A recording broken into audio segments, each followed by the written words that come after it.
शनिवार दिन काहींकी कराଯାए प्रभु हनुमानंको पूजा कौन आपण माने जानिछंती। प्रभु हनुमान कौन पाई शनिवार पूजा पाई थांती। जेउ माने शनिवार पूजा करी थांती सेमानंकर मनस्कामना मध्य पूर्ण होइथाय। यह पछरे रहस्य कौन लुचि रही यार कारण कौन जानिबा आमे आजिर एई भिडियो माध्यम रे। कौन पाई शनिवार प्रभु हनुमान को पूजा कले आम मनस्कामना पूर्ण होइथाय। आमे आम जीवन में जहाँ भी करने को चाहिए ता संपूर्ण भाव में आमको मिल जाए। तो आजिर भिडियोटी आपण मानक पई बहुत इम्पोर्टाट हेबो, कारण आपण माने भी प्रभु हनुमान कतिकी जाइथांती आ निजर मनस्कामना कथा मध्य शुणई थांती आउ निज मन रे रखी थांती जे प्रभु हनुमान गोटे दिन ना गोटे दिन मते सफलता देबे, मो मनस्कामना पूर्ण करिवे।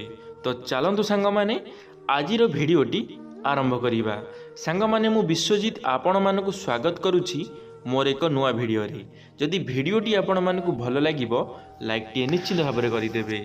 सांग माने हिंदू धर्म रे पूजा पाठ रे सबु देवी देवता मानक पई अलग अलग दिन रही थाए। सप्ताहर सबुदिन कौनसी ना कौनसी देवी देवता को पूजा अर्चना करिबारे खास दिन रही थाए। मंगलवार दिन संकट मोचन महाबली हनुमानंक पई समर्पित करा जाइछि। मंगलवार दिन हनुमानंक पूजा करा जाए, किंतु शनिवार दिन भी हनुमानंक पूजा करा जाई थाए। एमिति कुहा जाए कि एही दिन जदि शनिदेवंक सांगरे हनुमानंक पूजा करा जाए ताहाले एहा द्वारा सबु शनि दोषरु मुक्ति मध्य मिली थाए। धार्मिक मान्यता अनुसार शनिवार दिन हनुमानंक पूजारे बहुत खास मान्यता दिया जाइछि। एही दिन हनुमानंक पूजा कले भक्तर सबु मनस्कामना पूर्ण होइथाए और शनिंक अशुभ दृष्टि मुक्ति मध्य मिली थाए। शनिवार दिन काहींकी हनुमान को पूजा करा जाइथाए एहा पछरे गोटे बहुत बड़ कथा लुचि रही।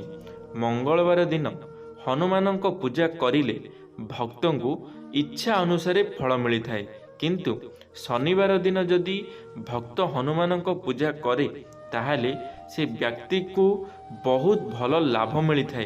ताहाले गोटे प्रतिज्ञा जोगु शनिवार दिन हनुमानंक पूजार खास महत्व रही। गोटे कथा अनुसार शनिदेव निजे हनुमान को प्रतिज्ञा देइथिले। एही कारणरू शनिवार दिन होइथाए हनुमानंक पूजा। जदि आमे धार्मिक कथा अनुसार देखिबा ताहाले एमिति कुहा जाइछि जे रामायण जुगरे जेबे महाबली हनुमान सीता माता को खोजिबा को जाई लंकारे पहुँचीथिले सेतेबेले से देखिथिले शनिदेव लंकार कारागार रे ओलोटा लटिकी रहिथिले।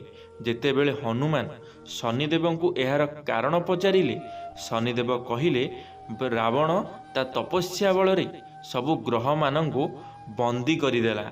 सेतेबेले हनुमान शनिदेव को रावण कारागाररू मुक्ति कराइथिले, जहा फଳରେ शनिदेव बहुत खुशी होइथिले एवं सी हनुमान को प्रतिज्ञा देइथिले कि जी कली जुगरे हनुमान को पूजा करिवे तांको केबे भी अशुभ फल देबे नाही। बजरंग बली को पूजा करुथिबा लोकंकु शनिर कष्ट को सामना करिबा को पड़िबनी। एही प्रतिज्ञा फଳରେ शनिवार दिन हनुमानंकर पूजा करा जाइथाए। सांग माने आपण माने ए कथाटी को भल भाबरे टिके बुझि नियंतु। आपण माने जानिथिबे जेतेबेले माता सीता को रावण चोरेइकिरी ता लंकार नहीं रखिथिला सेतेबेले हनुमान जाइथिले माता सीता को आनिबा पई। सेतेबेले ही हनुमान शनिदेव को देखिथिले उल्टा लटिकिबार। सेतेबेले हनुमान कौन करथिले ना शनिदेव को सही कारागाररू मुक्ति करथिले। सेथिपई शनिदेव खुशी होई कहिथिले जी तुमर पूजा करिवे शनिवार दिन सेमानंक उपरे केबे भी हेले शनिंकर प्रभाव रहिबो नाही। शनिवार दिन हनुमान को पूजा कले होइथाए एही लाभ। कौन से लाभ टिके भल भाबरे जानि नबा। जेउ भक्त शनिवार दिन हनुमान को पूजा करती तांको शनिक 7.5 मिलिथिबा कष्टरू मुक्ति मिली थाए। शनिक प्रकोप व्यक्ति उपरे पड़ी न थाए। शनिवार दिन ହନୁମାନଙ୍କ ପୂଜା କରିବା ସହିତ ଶନିଦେବଙ୍କ ପୂଜା କଲେ ମନସ୍କାମନା ପୂର୍ଣ୍ଣ ହୋଇଥାଏ। ସାଙ୍ଗମାନେ, ଯଦି ଆପଣଙ୍କର ଶନିଙ୍କର 7.5 ଅଛି, ତାହେଲେ ଆପଣମାନେ ଆଜିଠାରୁ ଦୟା କରିକିରି ଶନିବାର ଦିନ ଶନିଦେବଙ୍କର ପୂଜା କରିବା ସହିତ ପ୍ରଭୁ ହନୁମାନଙ୍କର ମଧ୍ୟ ପୂଜା କରନ୍ତୁ। ଦେଖିବେ କେମିତି ଆପଣଙ୍କର ଏହି ଦୋଷଟି କଟିଯିବ। ଆପଣଙ୍କର ଯେଉଁ ଶନି ଦୋଷ ରହିଥାଏ ଆପଣଙ୍କର ରାଶିରେ, ଆପଣଙ୍କର ଭାଗ୍ୟରେ ଶନି ଦୋଷ ରହିଥାଏ। ଆଉ ଯେତେବେଳେ ଗୋଟେ ମଣିଷର ଶନି ଦୋଷ ରହିଥାଏ, ସେ ମଣିଷ ବହୁତ ଅସୁବିଧାରେ ପଡ଼ିଥାଏ, ବହୁତ ଭୋଗିଥାଏ।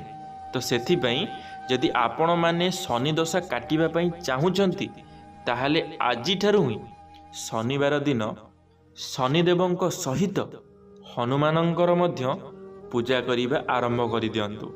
ଦେଖିବେ ଆପଣଙ୍କର କେତେ ଜଲ୍ଦି ଆପଣଙ୍କୁ ରେଜଲ୍ଟ ମିଳିଯିବ। ବହୁତ ଜଲ୍ଦି ଆପଣଙ୍କର ଶନି ଦଶା ଆପଣଙ୍କ ଉପରୁ କଟିଯିବ। ଶନିବାର ଦିନ ଏମିତି କରନ୍ତୁ ହନୁମାନଙ୍କ ପୂଜା।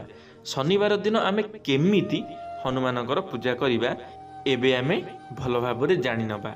ଯଦି ଆପଣ ଶନିବାର ଦିନ ହନୁମାନଙ୍କ ପୂଜା କରୁଛନ୍ତି, ତାହେଲେ ଆପଣ ଏହି ଦିନ ସୂର୍ଯ୍ୟ ଉଦୟ ସମୟରେ ଶୀଘ୍ର ଉଠିଯାଆନ୍ତୁ। ଆଉ ଗାଧୋଇବା ସମୟରେ ଶ୍ରୀ ହନୁମତ ନମ ମନ୍ତ୍ରର ଜପ କରନ୍ତୁ। ଏହି ମନ୍ତ୍ର ଜପ କରି ତମ୍ବା ଢାଳରେ ପାଣି ସିନ୍ଦୁର ମିଶାଇ ହନୁମାନଙ୍କୁ ଅର୍ପଣ କରନ୍ତୁ। ଆପଣ ତାଙ୍କୁ ଗୁଡ଼ର ଭୋଗ ଲଗାଇ ପାରିବେ। ଏହାପରେ ଆପଣ ହନୁମାନ ଚାଳିଶା ପଢ଼ିବା ଦରକାର। ସାଙ୍ଗମାନେ, ଯଦି ଆପଣମାନେ ଶନିବାର ଦିନ ହନୁମାନଙ୍କର ପୂଜା କରିବାକୁ ଚାହୁଁଛନ୍ତି, ତାହେଲେ ଆପଣମାନେ କ'ଣ କରିବେ? ଆପଣମାନେ ସକାଳୁ ସକାଳୁ ଭୋରୁ ଆପଣଙ୍କୁ ଉଠିବାର ଅଛି। ଆପଣଙ୍କୁ ସୂର୍ଯ୍ୟ ଉଦୟ ସମୟରେ ଶୀଘ୍ର ଉଠିବାର ଅଛି। ଶୀଘ୍ର ଉଠି ଆପଣମାନଙ୍କୁ କେମିତି ପୂଜା କରିବାର ଅଛି? ଗାଧୋଇବା ସମୟରେ ଶ୍ରୀ ହନୁମତ ନମ ମାନେ ଶ୍ରୀ ହନୁମାନଙ୍କର ନାମ ନେବାର ଅଛି। ଗାଧୋଇ ସାରିଲା ପରେ ଶ୍ରୀ ହନୁମତ ନମ ନାମ ନେବାର ଅଛି। ଏହି ମନ୍ତ୍ରଟି ଜପ କରିବାର ଅଛି।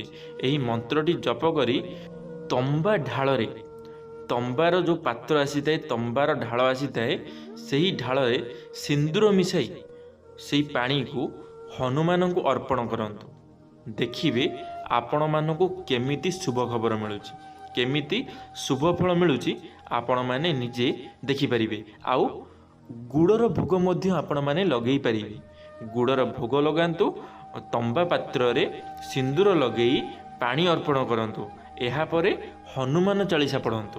ହନୁମାନ ଚାଳିଶା ଆପଣମାନେ ଯାହା ବି ହେଇଯାଉ, ହନୁମାନ ଚାଳିଶା ପଢ଼ିବା ନିହାତି ଆବଶ୍ୟକ। କେବେ ବି ହେଲେ ଏହି କଥାଟିକୁ ଭୁଲିବେ ନାହିଁ। ଧନ୍ୟବାଦ ସାଙ୍ଗମାନେ। ଆଶା କରିବି ମୋର এই ଭିଡ଼ିଓ ଦେଖିଲା ପରେ ଆପଣମାନଙ୍କୁ ନିଶ୍ଚିତ ଭାବରେ କିଛି ନା କିଛି ଶିଖିବା ପାଇଁ ମିଳିଥିବ। ଯଦି କିଛି ଶିଖିବା ପାଇଁ ମିଳିଥିବ, ତାହେଲେ ଲାଇକ୍ଟିଏ କରିଦେବେ। ସାଙ୍ଗମାନଙ୍କ ମଧ୍ୟରେ ସେୟାର ନିଶ୍ଚିତ ଭାବରେ କରିଦେବେ। କମେଣ୍ଟ ବକ୍ସରେ ଆପଣମାନଙ୍କର ମତାମତ ରଖିବେ। ଯଦି ଆପଣମାନେ ଆମ ଟକିଂ ୱାର୍ଲ୍ଡ ୟୁଟ୍ୟୁବ୍ ଚ୍ୟାନେଲରେ ପ୍ରଥମ ଥର ପାଇଁ ଚ୍ୟାନେଲଟିକୁ ସବସ୍କ୍ରାଇବ୍ କରିଦେବେ। ଧନ୍ୟବାଦ। ଜୟ ଜଗନ୍ନାଥ, ଜୟ ମା ଶାରଳା।